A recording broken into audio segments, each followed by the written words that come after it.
So part one of our shrine coverage will be Kubazan's shrine. It may not be the first shrine that your players encounter in Omu, but it is the first in the book, and we're going to go in book order. So let's talk about how the shrine works.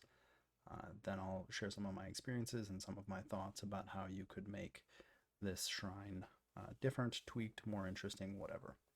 So to get into the first part, how does this shrine work? It really has three main segments.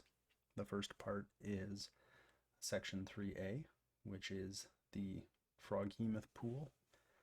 It contains a bunch of crumbly bridges, a nice big pool of murky water, a frog statue in the middle, and then hidden under the water mostly is a Froghemoth.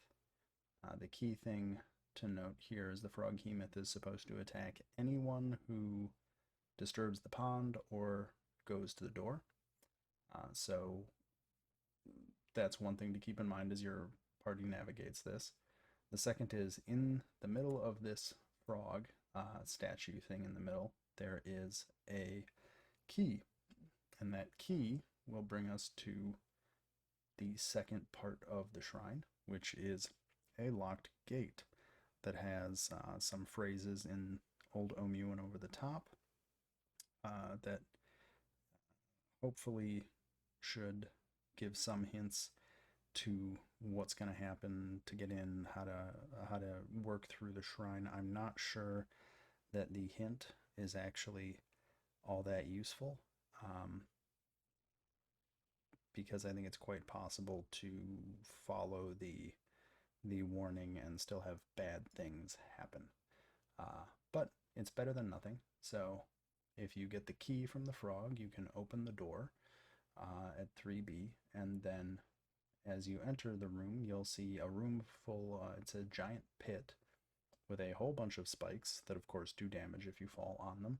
And then it has wooden beams all around the edge of the room. Those wooden beams are on a kind of a timer where, they're kind of a double trap. The first one is that there's a very mild acrobatics check to go from beam to beam, and then after you jump off or move from a beam, it will retract into the wall. So I think the idea is you can only go forwards, not back.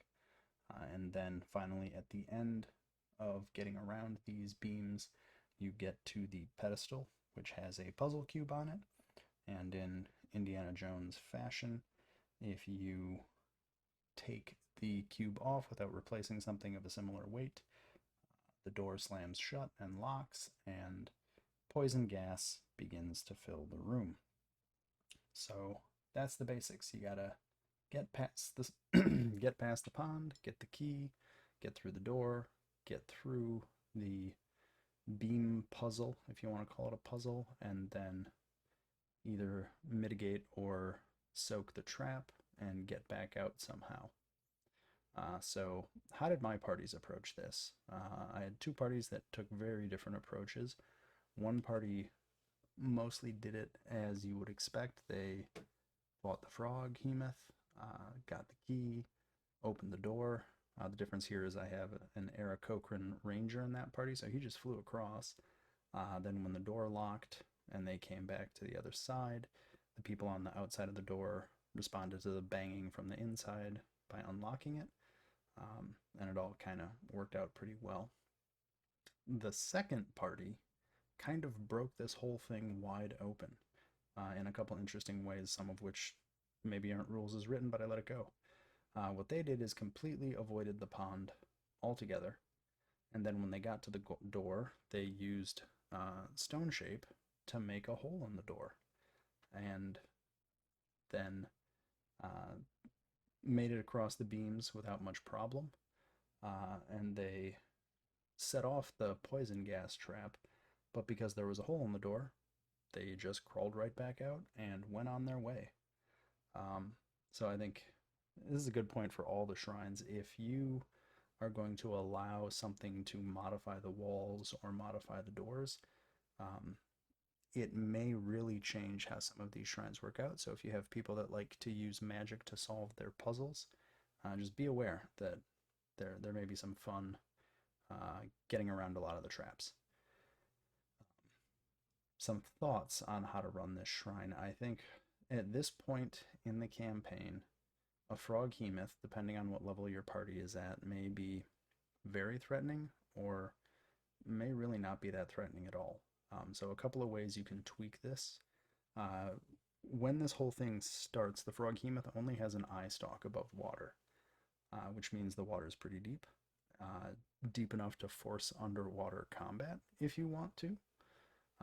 And the froghemoth can stay down there and use its tentacles to kind of drag people in. The froghemoth can also swallow people, which is a wonderful ability when you combine it with the underwater nature. And so I think taking advantage of those factors, having the froghemoth maybe fighting a little smarter than just a big dumb bag of hit points, is a great way to deal with at least the outside of this encounter.